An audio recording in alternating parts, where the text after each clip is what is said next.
प्रधानमंत्री Narendra Modi vibrant Gujarat summit में पहुंचे हैं। एक तरफ लगातार प्रधानमंत्री 2024 पर फोकस किए हुए हैं, तो वहीं दूसरी तरफ लोकसभा चुनाव से पहले इंडिया अलायंस में घमासान मचा हुआ है। इंडिया अलायंस में सीट शेयरिंग पर मंथन लगातार जारी है।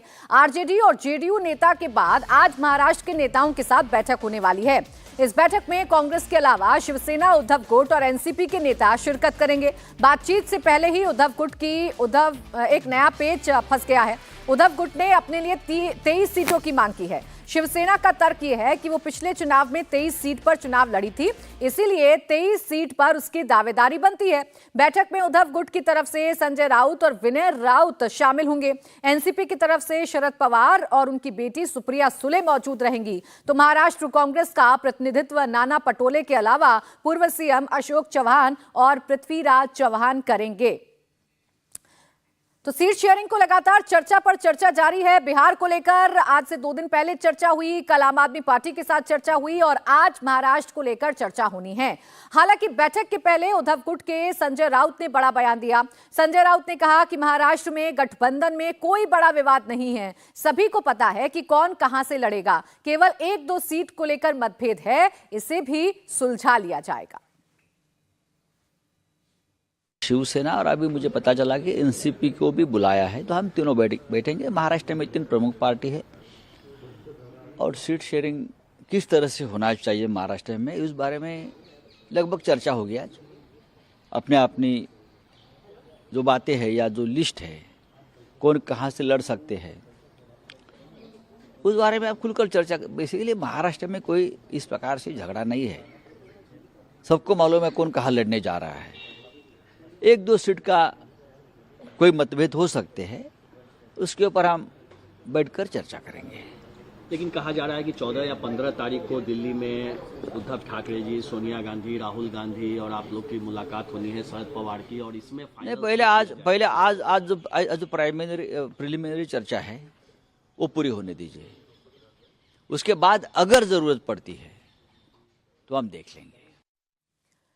तो बैठक में चर्चा होनी है, लेकिन इससे पहले ही शिवसेना अपना दावा 23 सीटों पर ठोक चुकी है। इस बैठक में शिवसेना की तरफ से संजय राउत और विनायक राउत मौजूद रहेंगे।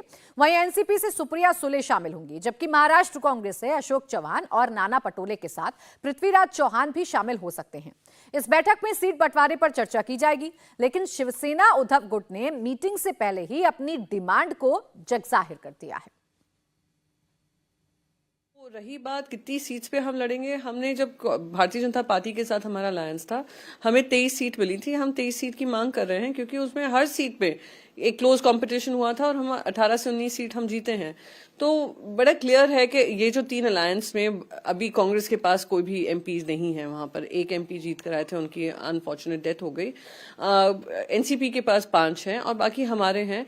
तो उसी के हिसाब से निर्णय होगा और कौन विनेबिलिटी को देखा जाएगा, खास करके महाराष्ट्र जैसे एक चैलेंजिंग स्टेट में कि विनेबिलिटी फैक्टर क्या होगा, उसको प्रायोरिटी देकर, और कौन एमपी बेस्ट फिट करेगा, कौन कैंडिडेट बेस्ट फिट होगा, तो ये सारी चर्चा होगी, व्यापक चर्चा होगी। एनसीपी लड़ना चाहती है उन सीटों के ऊपर जो दावेदार है और उस सीट में जो राजनीति से जुड़े हुए जो संबंधित कार्यकर्ता है, उनसे पवार साहब ने लगभग 9-10 घंटे बातचीत की और ये जानने की कोशिश की कि नीचे तक क्या है।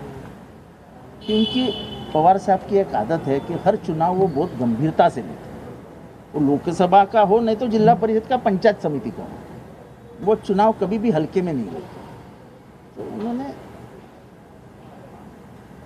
यही सब कुछ आज किया जो वो सालों साल करते आए। तो एमवीए में सीटों को लेकर जो झगड़ा है वो खुलकर महाराष्ट्र में सामने आ रहा है। शिवसेना केवल अपने लिए ही सीट नहीं मांग रही, बल्कि उद्धव गुट प्रकाश आंबेडकर की पार्टी के लिए भी बैटिंग कर रहा है। संजय राउत ने कल साफ ऐलान कर दिया कि वो प्रकाश आंबेडकर अकोला सीट से चुनाव लड़ेंगे। प्रकाश आंबेडकर की उद्धव ठाकरे के साथ कई मुलाकातें हो चुकी हैं।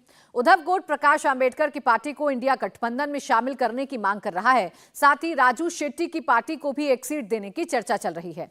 इस पर भी आज दिल्ली में चर्चा चर्चा होने की उम्मीद है। यानी महाराष्ट्र में किस तरीके से सीटों का बंटवारा होगा, ये आज कुछ हद तक तय कर पाएगा इंडिया अलायंस, ऐसी संभावनाएं पार्टी के नेताओं की तरफ से जताई जा रही हैं।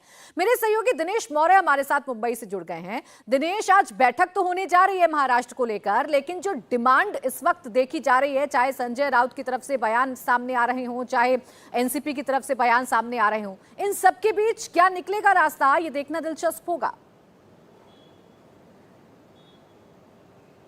जी बिल्कुल, देखिए ठाकरे सेना को पता है कि 23 सीटों की मांग जो राज्य इकाई कांग्रेस की है वो पूरा नहीं होने देगी, इसलिए लगातार अपनी डिमांड को सार्वजनिक तौर पर कहकर एक तरह से दबाव बनाने की कोशिश हो रही है कांग्रेस पर कि कम से कम 23 की हम डिमांड करेंगे तो कम से कम 21 से 20 तक सीटें उन्हें उनके खाते में आ जाए। ये कोशिश ठाकरे सेना की, इसलिए लगातार वो इस तरह से सार्वजनिक रूप से बयान दे रहे हैं। वहीं आज की बैठक में जो महाराष्ट्र कांग्रेस के नेता गए हैं, आज जो बैठक में शामिल हो गए, उनसे हमारी बातचीत हुई थी। उनका साफ तौर पर कहना है कि जो दलील दी जा रही है भारतीय ठाकरे सेना की तरफ से कि बीजेपी के साथ जब उनका गठबंधन होता था तब वो 23 सीटों पर लड़ते थे, अगर इस लॉजिक को माना जाए तो कांग्रेस और एनसीपी जब उनका गठबंधन हुआ करता था तब वो 26-22 का आगे जो फॉर्मूला कांग्रेस और एनसीपी में होता था तो वो उस फॉर्मूले को भी लागू किया जाए। तो ये दलील कांग्रेस की तरफ से दी जा रही है कि बीजेपी के साथ आपका क्या गठबंधन में फॉर्मूला हुआ करता था उसे आप यहां पर मत कहिए, जो 18 सीटें आपने जीती है उस पर बातचीत हो सकती है। साथ ही में कांग्रेस ने जो 1 सीट जीती थी और